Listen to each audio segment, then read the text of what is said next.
अस्सलाम वालेकुम। मैं हूं फ़ारूक सुहेल गोइंदी। तुर्की पाकिस्तान का मकबूल तरीन मौजू है और मेरी ज़िंदगी का सबसे अहम मौजू है। मैं अपनी ज़िंदगी की 6 दहाइयों में मतलब समझे 5 दहाइयाँ हो गई हैं मुझे 10-12 साल की उम्र से तुर्की को पढ़ता आया हूँ और कोई 60 मरतबा तुर्की गया हूँ तुर्की को जानने समझने के लिए, एक पॉलिटिकल साइंस के स्टूडेंट और हिस्ट्री के तालिब इल्म की हैसियत से।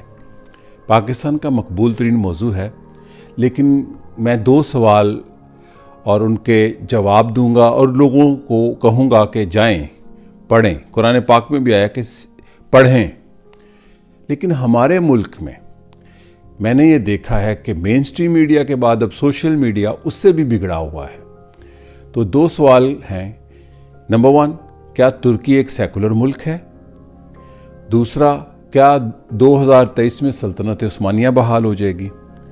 इस हवाले से आपने सैकड़ों लोगों की वीडियो क्लिप्स देखे होंगे, वीलॉगर्स के, यूट्यूबर्स के। खुदारा ये लोगों को गुमराह करते हैं मालूमात के हवाले से। मैं तज़िया नहीं करूँगा, मैं आपको मालूमाती बात करूँगा। देखें, अगर तुर्की सेकुलर मुल्क है तो पाकिस्तान में ऐसा तासुर क्यों दिया जा रहा है कि तुर्की सऊदी अरब जैसा है? कतन नहीं है। ये ऐसे ही है जैसे हम कह दें कि सऊदी अरब सेकुलर मुल्क है। तुर्की का आइन, तुर्की की रियासत कतन इजाज़त नहीं देती किसी भी शख्स को, वो क्रिश्चियन हो या किसी भी अकीदे का हो, कि वो मज़हब की बुनियाद पर सियासत करे। यानी कि तुर्की में रियासत से मज़हब को अलहदा किया गया है और यही सेकुलरिज्म की डेफिनेशन है। मैंने 2 दिन पहले एक पोस्ट की तो मुझे जमात इस्लामी के लोगों ने इधर से उधर से जवाब देने लग गए, उसके साथ ये हुआ फलां। मैंने ये पूछा, चूँकि जमात इस्लामी बढ़ चढ़ कर तुर्कों की दोस्त है, अच्छी बात है, तुर्कों का दोस्त होना चाहिए, किसी एक शख्स या जमात का नहीं। लेकिन आप ये क्यों नहीं बताते कि आज का तुर्की अतातुर्क का तुर्की है? अतातुर्क तुर्की का पॉपुलर तरीन लीडर है आज भी। वो उसको बाप कहते हैं, लीडर नहीं कहते। ये क्यों नहीं कहते? मैं आपको वजह बताता हूँ। चूँकि जमात इस्लामी समेत पाकिस्तान में वो सारे लोग जिन्होंने मज़हब की बुनियाद पर सियासत की, जो सऊदी अरब को आइडियलाइज़ करते थे, जब मैं जवान था तो इसी तरह सऊदी अरब को आइडियलाइज़ करते थे, अब उनको ख़तरा ये हुआ है कि तुर्की मुस्लिम दुनिया का वाहिद मुल्क है जो साइंस में, टेक्नोलॉजी में, तालीम में और दीगर सारे शोबा है ज़िंदगी में आगे निकल गया है। और तुर्की एक रियासत के तौर पर एक शानदार रियासत है। असल में उनको खौफ ये है कि पाकिस्तान के नौजवानों को, लोगों को ये इल्म ना हो जाए कि तुर्की एक सेकुलर मुल्क है, ये एक सेकुलर मुसलमानों की रियासत है, ये एक सेकुलरिज्म की कामयाबी है। चूँकि पाकिस्तान के अंदर एकेडमिक लेवल पर इन लोगों ने ये तासर दिया और ये डेफिनेशन की सेकुलरिज्म लादीनियत है, जो कि गलत है। सेकुलरिज्म का मतलब है कि सियासत और रियासत में मज़हब का कोई ताल्लुक नहीं। अगर ताल्लुक होता तो रजब तैयब एर्दोआन अपनी जमात का नाम जमात इस्लामी तुर्किया क्यों नहीं रखते? या जमात इस्लामी पाकिस्तान जो उनसी है वो तुर्की में आके जमात इस्लामी तुर्किया क्यों नहीं बनाती? यहाँ नहीं है इजाज़त। ये सियासत को और रियासत को मज़हब से अलहदा किया गया है। अच्छा, अब ये तासर है जी एर्दोआन मजहबी आदमी हैं, बिल्कुल हैं। तुर्क तज़ाल भी मजहबी आदमी थे, आज से 40-30 साल पहले वज़ीर आज़म हुए थे। यानी कि आप मजहबी आदमी हो सकते हैं, नमाज़ पढ़ सकते हैं, रोज़ा रख सकते हैं, सब कुछ कर सकते हैं मुसलमान होने के नाते, लेकिन आप लोगों को उस तरह एक्सप्लॉइट नहीं कर सकते मज़हब की बुनियाद पर सियासत में, रियासत में। जैसे हमारे मुल्क में रियासत मदीना का वो अक्स दिखाकर और बाकी लोग भी ऐसे ही करते हैं। तो तुर्की एक सेकुलर मुल्क है और इन लोगों को ये खौफ है कि पाकिस्तान के अंदर ये एस्टैब्लिश कर दिया जाए कि तुर्की एक इस्लामी रियासत है। इस्लामी रियासत से मुराद 3 इस्लामी रियासतें हुई हैं आज की दुनिया में।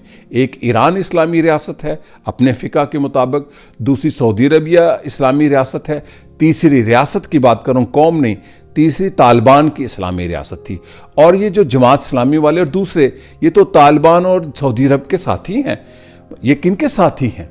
तो ये एक इल्मी बहस है, इसमें किसी को मैं तज़िया पेश नहीं कर रहा, मैं हक़ाइक़ पेश कर रहा हूँ। तो ये छुपाते इसलिए हैं कि पाकिस्तान के अंदर कामयाब रियासत के असबाब का ना पता चल जाए। अच्छा, दूसरा, کیا ترکی میں خلافت عثمانیہ بحال ہوگی؟ ابھی کیسی عجیب بات کرتے ہیں آپ۔ اگر خلافت عثمانیہ بحال ہوگی تو اس سے پہلی جو خلافت تھی، سلطان یاووز جو تھا، سلطان سلیم یاووز، جب انہوں نے مملوکوں کو شکست دی مصر میں تو عربوں کے پاس خلافت تھی، تو کیا وہ خلافت بحال ہوئی؟ کیا سوویت یونین بحال ہو جائے گا؟ کیا یوگوسلاویہ؟ یہ سب لوگوں کو گمراہ کرنے کے لیے فکری، علمی اور معلوماتی حوالے سے کہ 2023 میں از خود ریاست بحال ہو جائے گی اور پتہ نہیں 30-40 ملک زیر انتظام آ جائیں گے۔ اور اس حوالے سے تیسری بات، معاہدہ لوزین، بڑے لوگوں نے بات کی، معاہدہ لوزین 100 سال میں خفیہ پڑا اور پاکستان کے ٹی وی اینکروں کو اور بلاگرز کو پتہ ہے، پڑا خفیہ اور ان کو پتہ ہے۔ ایسی کوئی بات نہیں ہے۔ معاہدہ لوزین ترکی کی، نئے ترکی کی سلامتی، سوورینٹی کی ضمانت ہے، جا کے پڑھ لیں۔ کنویں نہیں کھود سکتے، تیل نہیں نکل سکتا، یہ سب جھوٹ ہے۔ تو میں آج صرف اتنی ہی بات کروں گا کہ اگر ترکی میں مذہب کی بنیاد پر سیاست کی اجازت ہوتی تو طیب اردوان کہتے کہ میری جماعت کا نام جماعت اسلامی ترکیہ ہے، اور اگر سلطنت عثمانیہ بحال ہونی ہے اگلے 1.5-2 سال کے بعد تو رجب طیب اردوان الیکشن لڑنے جا رہے ہیں، ان کو کیا اعتراض ہوتا؟ وہ اس کی کیمپین چلاتے کہ میں خلیفہ ہونے والا ہوں۔ اور تیسری بات بھی میں بتاتا جاؤں کہ رجب طیب اردوان کی جو اتحادی جماعت ہے، جس کو آپ انگریزی میں MHP پڑھیں گے، اصل میں وہ ملی حرکت پارٹی ہے، وہ ایک بڑی بھرپور شدت رکھنے والی کمالسٹ اور ترک قوم پرست جماعت ہے۔ اور طیب اردوان کے خلاف جب فوجی بغاوت ہوئی ناکام، وہ فیٹو نے کی تھی، فتح اللہ ٹیررسٹ آرگنائزیشن نے، جو کہ اسلامی لوگ تھے، اور اڑا کے رکھ دیا اور ٹھیک کیا، ان کو اڑایا۔ تو یہ ہے وہ حقیقت، یعنی کہ طیب اردوان کی حکومت قائم ہے ایک بڑے شدید ترک قوم پرست فلسفے پر یقین رکھنے والی جماعت، اور جو اپوزیشن جماعت ہے اتاتürk ترک کی بنائی ہوئی، جو اس کو ریپبلکن پیپلز پارٹی کہتے ہیں، وہ نیشنلسٹ تو ہے لیکن بیسیکلی وہ اب سوشل ڈیموکریٹک پارٹی ہے۔ وہ اتنی تنگ نظر قوم پرست نہیں ہے جیسے طیب اردوان کی اتحادی جماعت ہے۔ تو یہ پاکستان میں یہ سارا جھوٹ اس لیے بولا جاتا ہے، ویسے یہ تقریریں کرتے ہیں کہ یہ اسلام میں لوگوں کو گمراہ کرنا گناہ ہے، تو آپ لوگوں کو گمراہ کرتے ہیں، پھر کہتے ہیں ان کے دل میں ہے۔ اچھا، ان کو غیب کا علم بڑا ہے، موجود کا علم نہیں۔ میں زمینی حقائق پر بات کروں گا، اور اس کے بعد میری اس گفتگو کے بعد آپ وہ سن لیں وہ ویڈیو جس میں رجب طیب اردوان نے العربیہ، جو UAE کا ایک ٹیلی ویژن چینل ہے، انہی سوالوں کا جواب دیا ہے جو میں نے بات کی ہے۔ یہ میرے منہ کی بات نہیں، میں حقائق بیان کرنے آیا ہوں۔ تو آپ یہ ویڈیو دیکھیں جو ترکی کے صدر جناب رجب طیب اردوان UAE کے ایک ٹی وی چینل العربیہ کو 3 سال پہلے انہوں نے دیا۔ شکریہ اور خدا حافظ۔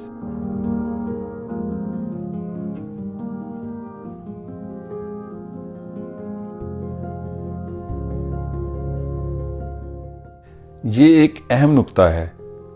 سیکولرزم کا مطلب تمام مذاہب کا احترام، یعنی ریاست مذاہب کے معاملات میں غیر جانبدار ہوتی ہے اور تمام مذاہب اور عقائد سے یکساں برتاؤ رکھتی ہے۔ کیا یہ اسلام کے خلاف ہے؟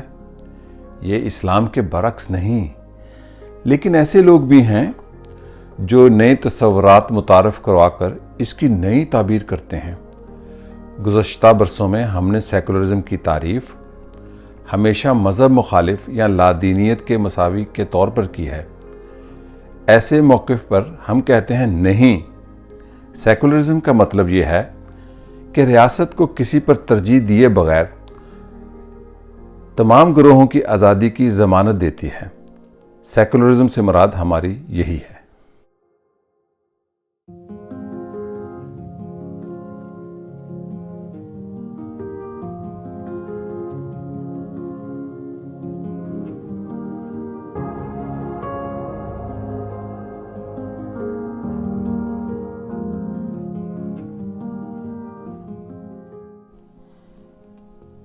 ترکی خلافت بالکل نہیں چاہتا، اس کی بجائے ہم وہ چاہتے ہیں جو ہونا چاہیے، یعنی اجازت دی جائے کہ عوام مکمل آزادی کے ساتھ رہیں اور پوری آزادی کے ساتھ اپنی آراء کا اظہار کر سکیں۔ یہ بھی کہ عوام ریاست کے وسائل سے معمول کے معاملے کے طور پر فائدہ اٹھائیں۔ اسی طرح ریاست میں تعلیم، صحت اور انصاف میں بہتری، تاکہ عوام سہولت اور اطمینان سے زندگیاں میسر کر سکیں۔ ترکی اسی مقصد میں کامیابی حاصل کرنا چاہتا ہے۔